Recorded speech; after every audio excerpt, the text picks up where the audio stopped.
అందరికీ మరణాతండి.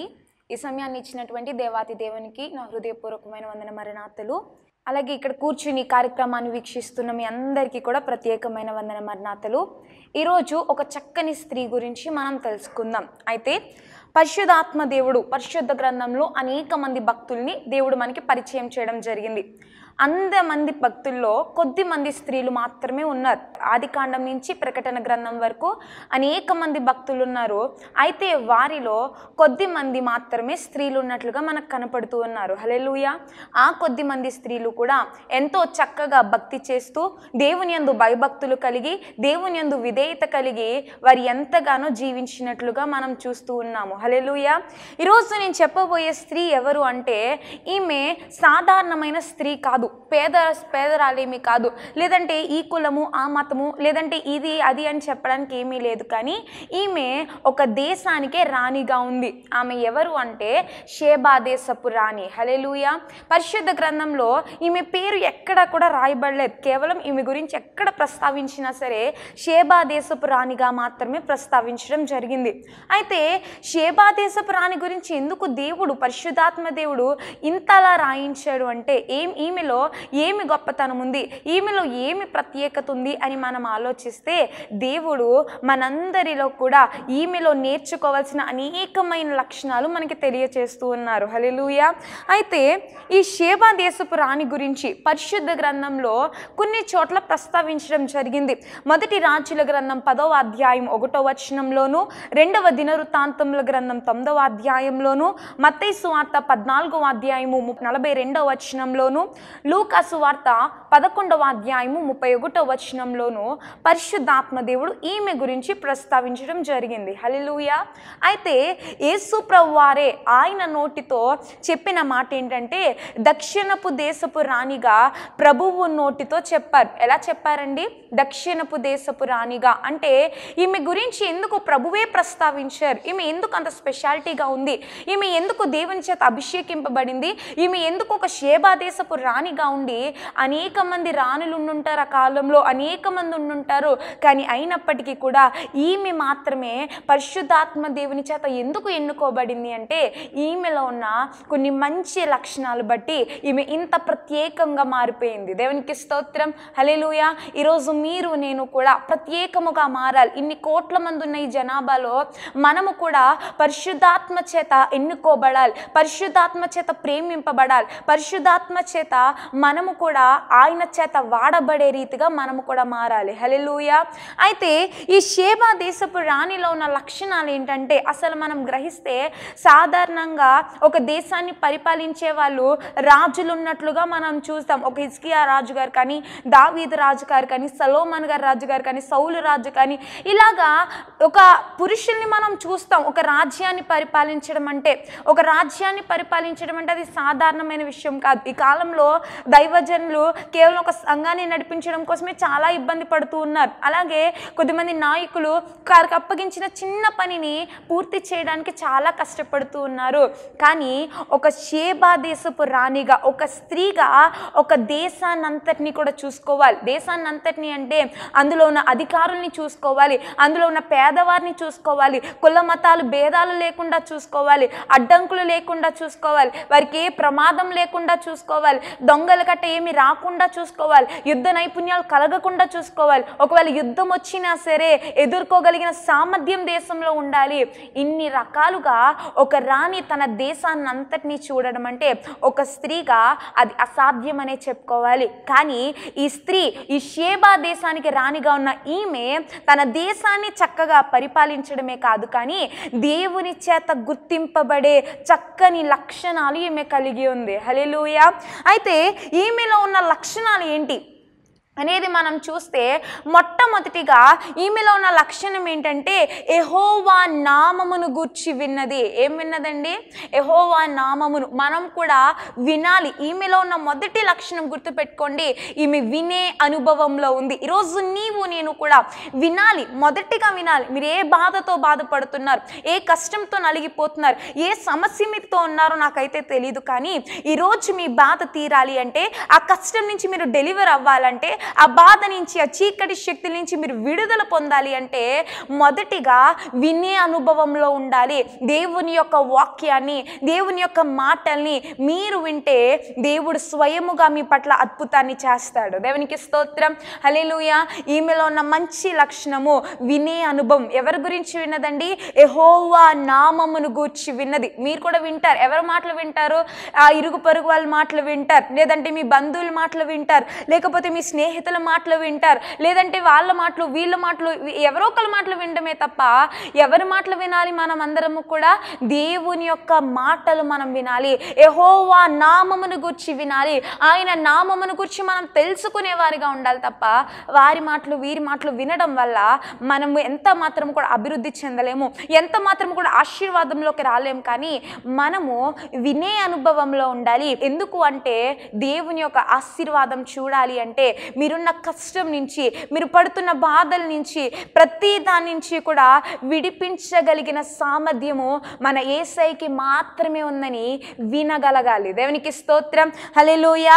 ఇక్కడ ప్రకటన గ్రంథంలో చెప్తున్నారు, ఆత్మ చెప్పుచున్న మాట చెవి గలవాడు వినుగాక. కేవలం ఇక్కడ ఆత్మ చెప్తుంది అంటే ఆ మాట అందరూ వింటారంటే అందరూ వినరు. సంఘంలో చాలా మంది ఉంటారు, కానీ అందరూ వింటారా అంటే అందరూ ఎంత మాత్రం వినరు. కానీ ఎవరు వింటారండి?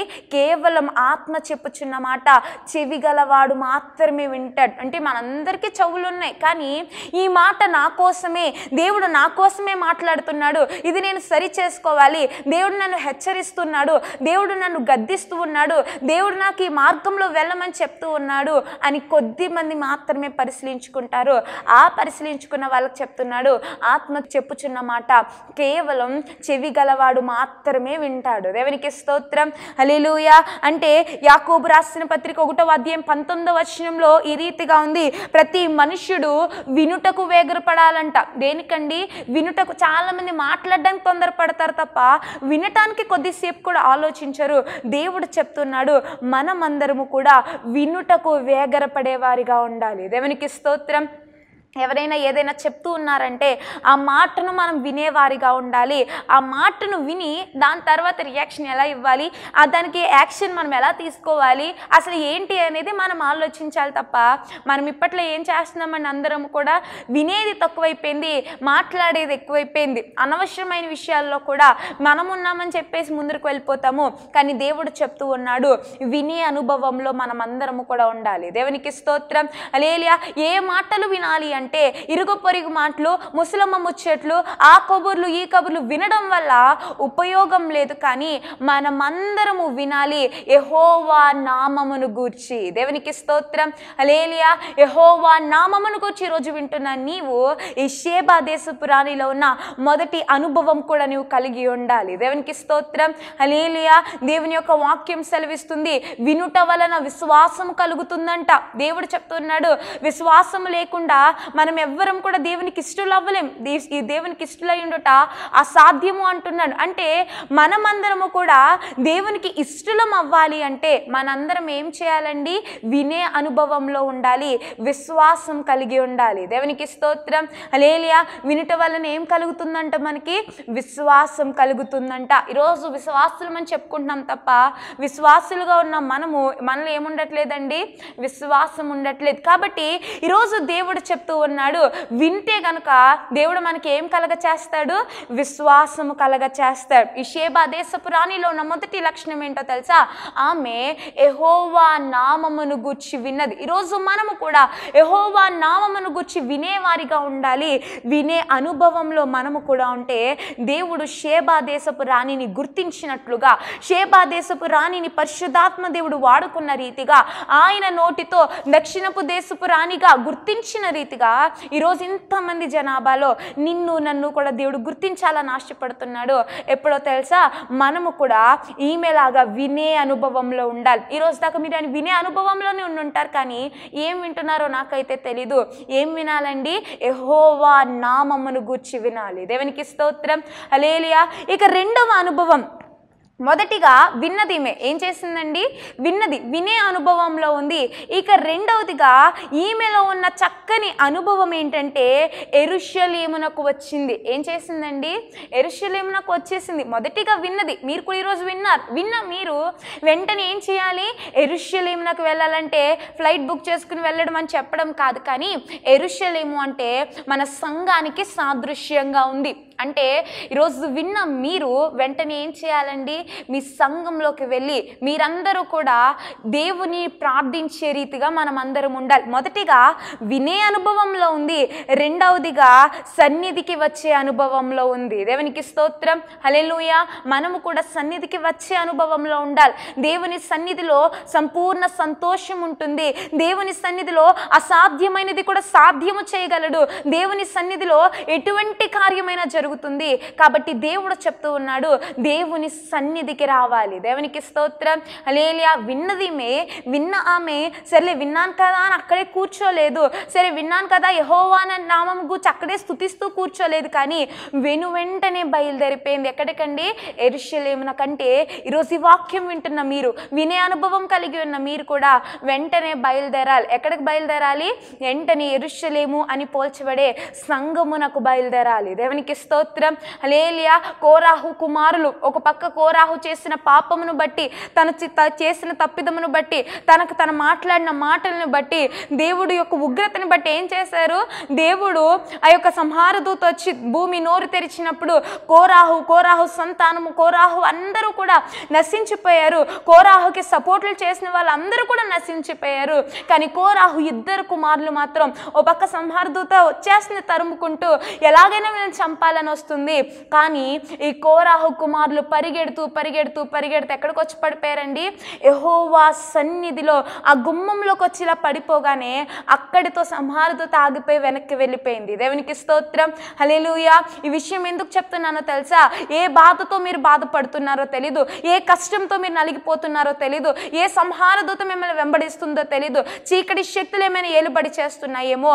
దేవుని సన్నిధిలోకి వచ్చే అనుభవంలో మీరు కూడా ఉంటే ఆ బాధలు, ఆ కష్టాలు, ఆ చీకటి శక్తులు ప్రతిదీ కూడా ఆ గుమ్మం నుంచే మరలా వెనక్కి వెళ్ళిపోతాయి. దేవునికి స్తోత్రం, హల్లెలూయా. కాబట్టి షేబా దేశపు రాణిలో ఉన్న అనుభవము ఈరోజు నీకు నాకు కూడా ఉండాలి.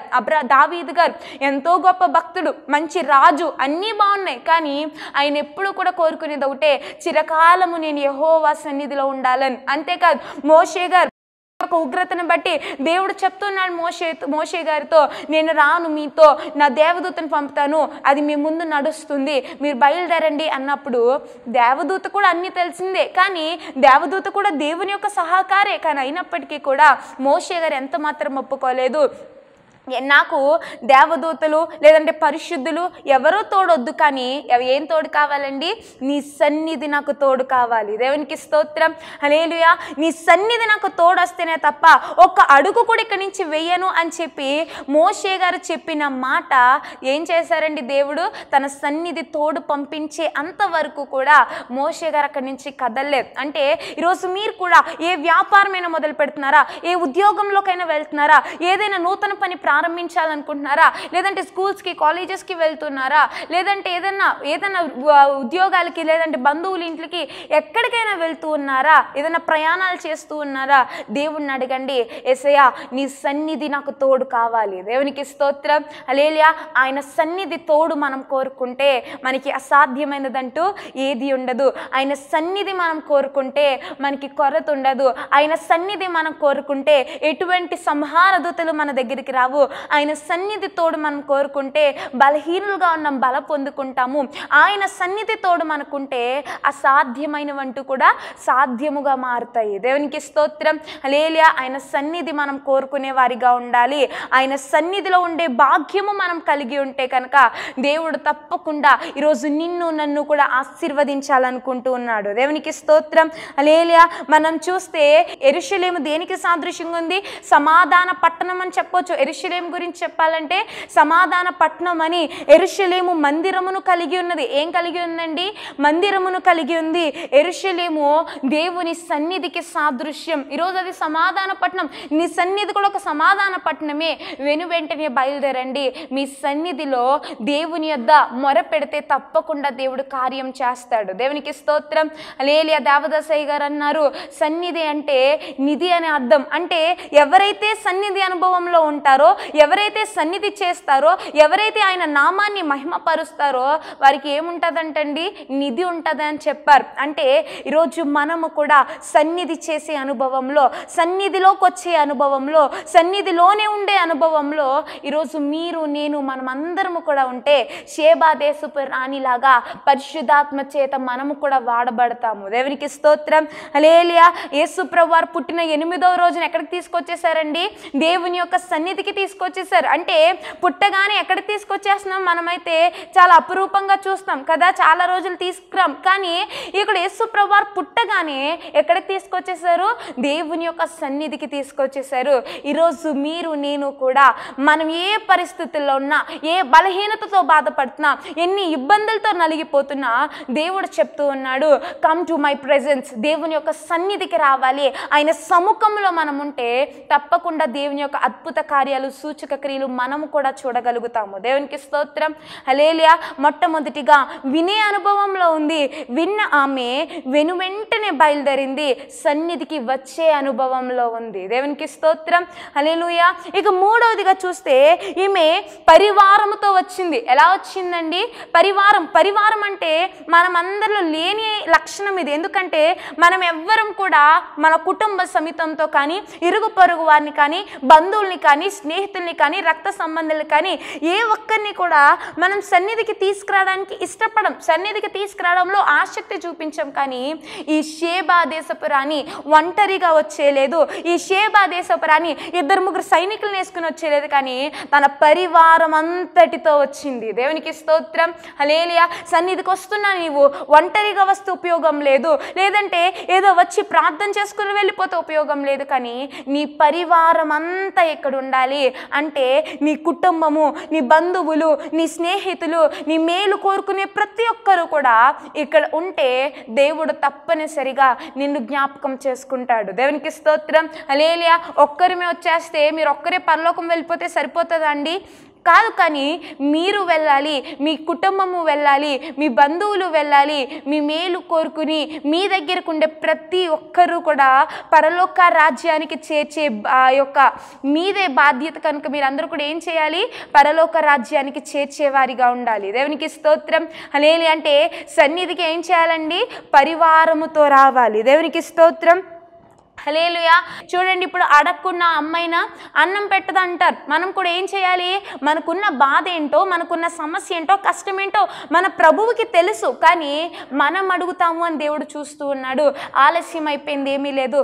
ఇప్పటికైనా మనమందరము కూడా మీరు కలిగి ఉన్న సమస్యని బట్టి, బాధపడుతున్న ఇబ్బందులు బట్టి, మీరు కలిగి ఉన్న ప్రశ్న బట్టి, మీ హృదయంలో నలిగిపోతున్న ఆ యొక్క ఇబ్బందిని బట్టి ఇప్పటి నుంచి అయినా సరే దేవుడిని అడగండి. యేసయ్యా ఏంటి ప్రభు, నాతో మాట్లాడు ప్రభు అని మీరు సంభాషించడం మొదలు పెడితే అటు నుంచి జవాబు ఖచ్చితంగా మనకు వస్తుంది. దేవునికి స్తోత్రం. హల్లెలూయా. అబ్రహాం గారు దేవునితో సంభాషించారు. సమస్యలో ఉన్నప్పుడు దేవుడు గొప్ప కార్యం అక్కడ చేశాడు. మోషే గారు దేవునితో సంభాషించారు. ఇజ్రాయేలు ప్రజలందరూ కూడా మోషే గారి మీద తిరుగుబాటు చేస్తున్నప్పుడు మోషే గారు ఎప్పుడైతే సంభాషించారో దేవుడు అక్కడ అద్భుత కార్యమును చేశాడు. ఇలా చెప్తూ పోతే హన్నమ్మ గారు దేవునితో సంభాషించారు. నా కుమారుడు లేడు ప్రభువా, అందరూ నన్ను గొడ్రాలు అంటున్నారు, నా పరిస్థితి ఏంటి అని దేవునితో సంభాషించినప్పుడు దేవుడు వెనువెంటనే ఉత్తరం ఇచ్చాడు. సంవత్సరం తిరగకుండా నీకు కుమారుడు పుడతాడని. అంతేకాదు హిజ్కియా గారు దేవునితో సంభాషించారు. నేను చేసిన నేను చేసిన భక్తిని నువ్వు జ్ఞాపకం చేసుకో అని సంభాషించినప్పుడు దేవుడు ఏం చేశాడండి? మరలా భక్తుడు తిరిగి వెళ్ళిపోకుండానే మరలా దేవుడు వెనక్కి పంపించి 15 సంవత్సరాల ఆయుష్ని పెంచాడు. దేవునికి స్తోత్రం. హల్లెలూయా. యోసేపు గారు దేవునితో సంభాషించారు. సంభాషించారు. కళ ఏంటి ప్రభువా, దర్శనం ఏంటి ప్రభువా, దాని భావం ఏంటి ప్రభువా అని అడిగినప్పుడు దేవుడు అద్భుతంగా మాట్లాడాడు. దానియేలు గారు దేవునితో సంభాషించారు. దానియేలు గారికి దేవుడు ఉత్తరం ఇచ్చాడు. అలాగా అనేక మందికి వారు సంభాషించిన దానికి వారు ఉత్తరం పొందుకున్నారు. ఈరోజు నీవు నేను కూడా దేవునితో సంభాషిస్తే మనం కలిగి ఉన్న ప్రశ్న, మనం పడుతున్న బాధ, మనకి ఏదైతే అవసరమైందో అది దేవుణ్ణి అడిగితే నేడే దేవుడు మీ అందరికీ కూడా ఉత్తరం ఇవ్వబోతున్నాడు. దేవునికి స్తోత్రం, హల్లెలూయా. కాబట్టి ఆ ఉత్తరం పొందుకోవాలి అంటే, మీరు సమాధానం రిసీవ్ చేసుకోవాలి అంటే, ఈరోజు ఆన్సర్ కావాలి అనుకుంటే ముందుగా ప్రశ్న దేవుణ్ణి అడగండి. దేవునికి స్తోత్రం, హల్లెలూయా. ఇంకా నిజం చెప్పాలంటే ఈ షేబా దేశపు రాణి గారు సొలొమోను గారిని అడిగినప్పుడు అన్నీ తెలియకపోవచ్చు సొలొమోను గారికి, కానీ మన దేవుడికి అసాధ్యమైనదంటూ ఏదీ లేదు, మన దేవునికి తెలియనిదంటూ ఏదీ లేదు. ఆయనకి సమస్తము తెలుసు. కనుక ఈరోజు నువ్వు అడిగే ఏ ప్రశ్న అయినా సరే ఆయన దగ్గర సమాధానం దాగి ఉంది. దేవునికి స్తోత్రం, హల్లెలూయా. దేవునితో సంభాషించే అనుభవంలో ఈరోజు మీరు నేను కూడా ఉంటే దేవుడు తప్పనిసరిగా మనందరి పట్ల కూడా అద్భుత కార్యం చేస్తాడు. చాలా మందిని చూసాము, ప్రార్థన చేయండి అమ్మా అంటే, సంభాషించడం అంటే ఏమీ కాదు. మనందరిలో కూడా ప్రార్థన చేయడమే సంభాషించడం. ప్రార్థన అంటే చాలామంది అనుకుంటారు ఏయో చాలా పెద్ద పెద్ద పదాలు వాడాలి, లేకపోతే అవి తెలిసి ఉండాలి, ఇవి తెలిసి ఉండాలి, అవి చేయాలి, ఈ చేయాలి అని చాలామంది అనుకుంటారు. కానీ అవేమీ అవసరం లేదు. ప్రార్థన అంటే దేవునితో మాట్లాడడమే. మనం కలిగి ఉన్న ప్రతి సమస్య, మనం కలిగి ఉన్న ప్రతి ప్రశ్న దేవుణ్ణి స్వయంగా, ఒక స్నేహితుడు ఇంకో స్నేహితుడు ఎలా మాట్లాడుకుంటారో అట్టి రీతిగా మనము కూడా మన దేవునితో సంభాషించే రీతిగా ఉండాలి. మనం కలిగి ఉన్న ప్రతి ప్రశ్న కూడా దేవుణ్ణి అడిగేవారిగా మనందరము కూడా ఉండాలి. దేవునికి స్తోత్రం, హల్లెలూయా. ఈరోజు మనం అందరము కూడా దేవునితో సంభాషించే అనుభవంలో ఉన్నాం. పిహెచ్డీలు కానీ, ఎటువంటి డిగ్రీస్ కానీ, గ్రాడ్యుయేషన్ ఏమీ అక్కర్లేదండి. దేవునితో మాట్లాడాలంటే కేవలం మనము మనస్ఫూర్తిగా, విశ్వాసంతో, హృదయపూర్వకంగా దేవుణ్ణి అడిగితే తప్పకుండా దేవుడు మన పట్ల అద్భుత కార్యాన్ని చేయడానికి సిద్ధంగా ఉన్నాడు. దేవునికి స్తోత్రం, హల్లెలూయా. కాబట్టి ఈమె నాలుగవదిగా ఉన్న అనుభవం ఏంటంటే మాట్లాడే అనుభవము. సొలొమోనుతో సంభాషించింది. ఇక ఐదవదిగా ఈమె దేవుణ్ణి స్తుతించింది. అంటే ఈమె స్తుతించే అనుభవంలో ఉంది. ఈరోజు మీరు నేను కూడా స్తుతించాలి దేవుణ్ణి. ఆమె ఎందుకు వచ్చిందండి అసలు యెరూషలేమునకు? యెహోవా నామమును గుర్చి విని వెంటనే బయలుదేరిపోయింది యెరూషలేమునకు. ఈమె యెహోవా నామమును స్తుతించింది. ఈరోజు మనము కూడా స్తుతించాలి. ఏ పని చేస్తున్నా, మీరు ఆశీర్వదింపబడ్డారా, దేవుని స్తుతించండి. మీరు నష్టపోయారా, దేవుణ్ణి స్తుతించండి. మీరు ఉన్నదానికంటే ఎక్కువ ఏదైనా పొందుకున్నారా, దేవుణ్ణి స్తుతించండి. మీరు ఉన్నది పోగొట్టుకున్నారా, దేవుని స్తుతించండి. ఒక వస్తువు కొనుక్కున్నారా, దేవుని స్తుతించండి. ఆ వస్తువు పోయిందా, దేవుని స్తుతించండి.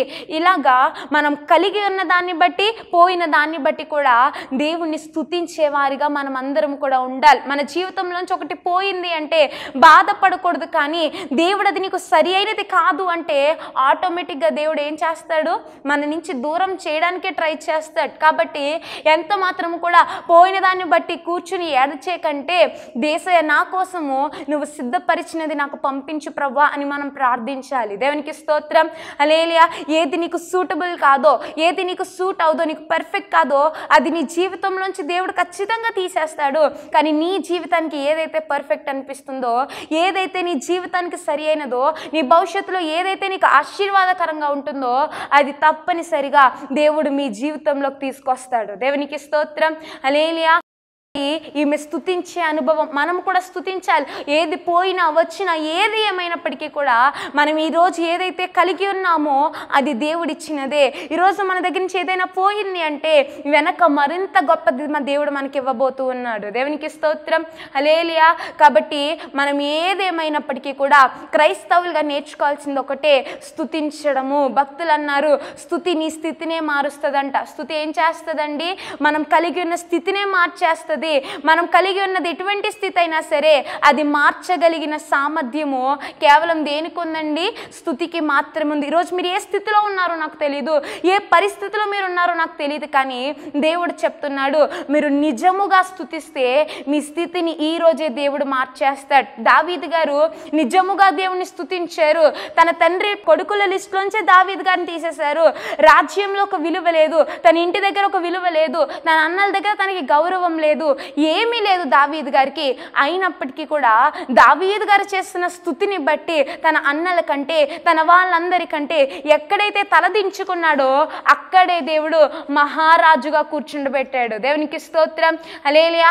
దావీదు గారు కనీసం రాజులుండే చోటు కూడా వెళ్ళడానికి అర్హత లేదు, కానీ అయినప్పటికీ కూడా ఆయన చేసిన స్తుతిని బట్టి డైరెక్ట్గా దేవుడు ఏం చేసేసాడండి, ఇతన్ని మహారాజుగా కూర్చుండబెట్టాడు. అసాధ్యమైనదంటూ ఏదీ లేదు. ఈరోజు మీరు ఆసక్తి కలిగి ఉంటే దేవుడు మిమ్మల్ని కూడా ఒక ఉన్నతమైన స్థితిలో కూర్చుండబెట్టాలనుకుంటూ ఉన్నాడు. అంతేకాదు, 6వదిగా మనం చూస్తే ఈమె సొలొమోనుకు కానుక ఇచ్చింది. ఏ అనుభవంలో ఉందండి? ఇచ్చే అనుభవంలో ఉంది. ఇవ్వాలి, మనం కూడా దేవునికి కానుక ఇవ్వాలి. దేవుని అడుగుతున్న మనం కలిగి ఉన్న దాంట్లోనే దేవునికి ఇచ్చేవారిగా మనం కూడా ఉండాలి. దేవునికి స్తోత్రం, హల్లెలూయా. చాలా మందిలో ఉండే లక్షణం ఏంటంటే తీసుకోవడానికి, చెయ్యి చాపడానికి ఇష్టపడతారు తప్ప ఒకరికి ఇచ్చే స్థితిలో ఉండడానికి మనం ఎప్పుడు కూడా అడుగుతాం దేవుణ్ణి, దేవా నన్ను ఒకరికి ఇచ్చే స్థితిలో ఉంచు అని అడుగుతాం తప్ప ఒకవేళ స్థితిలో ఉంచినా కూడా మనం ఏం చేయమండి, ఇవ్వం ఖచ్చితంగా. కానీ దేవుడు చెప్తూ ఉన్నాడు, ఇచ్చే స్థితిలోకి, ఇచ్చే అనుభవంలోకి మనం మారాలి. దేవునికి స్తోత్రం, హల్లెలూయా. అన్నమ్మ గారు ఏమి ఇచ్చేసారండి, ఏకంగా తన కుమారుడు లేక పుట్టిన కుమారుడు ఏం చేశారు, అన్నమ్మ గారు సొలొమోను గారిని తీసుకొచ్చి దేవునికి అప్పగించేశారు. ఈరోజు మీరు కూడా మీ కుమారులలో లేదంటే మీ కుటుంబాన్ని ఇచ్చేయమని నాన్నను, కానీ మీ సంఘంలోకి ఎంతైతే మీరు అవసరమై ఉన్నారో, మీ సంఘంలో మీ చెయ్య ఎంతైతే అవసరమై ఉందో అంత కూడా మీరు ఏం చేయాలి, ప్రయాసపడాలి. దేవునికి స్తోత్రం, హల్లెలూయా. దేవునికి మీరు ఎంత ఇస్తే అంత ఆశీర్వాదాన్ని ఖచ్చితంగా మీరు చూస్తారు. ఈమె ఏమేమి పట్టుకెళ్ళిందో తెలుసా? 240 మనుగల బంగారమును, బహు విస్తారమైన గంధవర్గమును, రత్నములు ఇచ్చేను అని దేవుడు చెప్తుంది. అంటే ఈ షేబా దేశపు రాణి ఎంత పట్టుకెళ్ళిందో తెలుసా? ఈమె పట్టుకెళ్ళినంతలాగా మరలా ఎవరు తీసుకురాలేదంట. అంటే అసలు సొలొమోను గారి దగ్గరికి ఎవరైనా వచ్చారు అంటేనే చాలా ఎక్కువ తీసుకొస్తారు, కానీ ఇంకా షేబా దేశపు రాణి తెచ్చినంతగా ఇంకెవ్వరు కూడా తీసుకురాలేదని రాయబడింది.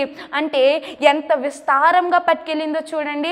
ఆయన సన్నిధికి వస్తూ ఉన్నాము, వచ్చే అనుభవంలో ఉన్నాము, విన్న మనము వచ్చాము, వచ్చిన మనము దేవునితో సంభాషిస్తున్నాము, పరివారముతో వస్తున్నాము. అలాగే దేవుని స్తుతిస్తున్న మనము దీవెనలు పొందుకునే ముందు మన వంతు మనం కూడా ఏం చేయాలి, ఖచ్చితంగా సహాయము చేసేవారిగా ఉండాలి. సంఘంలో మన పని ఏదైతే ఉందో ఆ పనిని మనము కూడా పూనుకుంటే దేవుడు తప్పనిసరిగా మనకు కూడా ఆశీర్వాదం దాచి ఉంచుతాడు. దేవునికి స్తోత్రం, హల్లెలూయా. కయ్యేను గారు ఇచ్చారు దేవుడికి, కానీ దేవుడు యాక్సెప్ట్ చేయలేదు. కానీ హేబేల్ ఇచ్చింది దేవుడు యాక్సెప్ట్ చేశాడు. ఎందుకో తెలుసా? వారు మనస్ఫూర్తిగా ఇచ్చారు. ఈరోజు మనం కూడా మీరు ఏదైతే మీ సంఘానికి ఇస్తూ ఉన్నారో అది మనస్ఫూర్తిగా ఇస్తే దేవుడు తప్పనిసరిగా దాన్ని ఆశీర్వదిస్తాడు. దేవునికి స్తోత్రం, హల్లెలూయా. ఇక ఆఖరిగా 7వదిగా చూస్తే ఈమె రెట్టింపు దీవెన పొందుకుని వెళ్ళింది. ఏం చేసిందండి? రెట్టింపు దీవెన పొందుకుని వెళ్ళింది. పొందుకునే అనుభవంలో ఉంది ఈమె. మనం అందరం కూడా సంఘానికి వచ్చి ప్రార్థన చేసుకుని 2 వాక్యాలు వినేసి వెళ్ళిపోతే గొప్ప కాదు, కానీ ఉత్తి కుండలతో వచ్చిన మనము నింపబడాలి, బలహీనతలతో వచ్చిన మనం బలము పొందుకోవాలి. ఏదైతే నాకు కావాలి అని ఆశపడుతున్నామో అది దేవుని దగ్గర నుంచి పొందుకుని వెళ్ళాలి. ఏ ప్రశ్నతోనైతే వస్తున్నామో దానికి సమాధానం పొందుకునే మన ఇంటికి మనం చేరుకోవాలి. దేవునికి స్తోత్రం, హల్లెలూయా. అలా చేరుకుంటేనే అప్పుడు దేవుడు ఏం చేస్తాడు, మన పట్ల అనేకమైన అద్భుత కార్యాలు దేవుడు జరిగించినట్లుగా మనం చూస్తూ ఉన్నాం. సొలొమోను గారు ఎంత ఇచ్చారో తెలుసా? ఆమె ఎంతైతే పట్టుకెళ్ళిందో అంతకంటే ఎక్కువగా ఆమె ఇష్టాపూర్వకంగా సొలొమోను గారు ఇచ్చినట్లుగా చూస్తున్నాము. ఈరోజు మీరు కూడా అట్టి ఆశీర్వాదం పొందుకుని వెళ్ళాలి. మొదటిగా వినే అనుభవంలో ఉండాలి. విన్న మనము వెంటనే ఏం చేయాలి, దేవుని సన్నిధికి రావాలి. దేవుని సన్నిధికి వచ్చిన మనము వెంటనే ఏం చేయాలండి, పరివారంతో రావాలి. పరివారంతో వచ్చిన మనము సంభాషించాలి. సంభాషించే మనము అంటే మాట్లాడే అనుభవంలో ఉండాలి. మాట్లాడే మనము దేవుని స్తుతించాలి, స్తుతించే అనుభవంలో ఉండాలి. స్తుతించిన మనము దేవునికి ఇచ్చే అనుభవంలో ఉండాలి. ఇచ్చిన మనము కానుకలు పొందుకునే అనుభవంలో ఉండాలి. దేవునికి స్తోత్రం, హల్లెలూయా. దేవుడికి ఇస్తూ ఉన్నాము, మరలా అంతలాగే మనం కూడా రిసీవ్ చేసుకునే వారిగా ఉండాలి. కాబట్టి షేబా దేశపు రాణిలో ఉన్న లక్షణాలు ఈరోజు మనం కూడా కలిగి ఉన్నాము. అట్టి ఆశీర్వాదము, అట్టి దీవెన దేవుడు మనందరికీ అనుగ్రహించునుగాక. ఆమేన్. ఈ వాక్యము దేవుడు దీవించునుగాక. ఆమేన్. ఇజ్రాయెల్ మినిస్ట్రీస్ అనే కార్యక్రమాన్ని వీక్షిస్తున్న మీ అందరికీ మా హృదయపూర్వకమైన వందన మరణాతలు.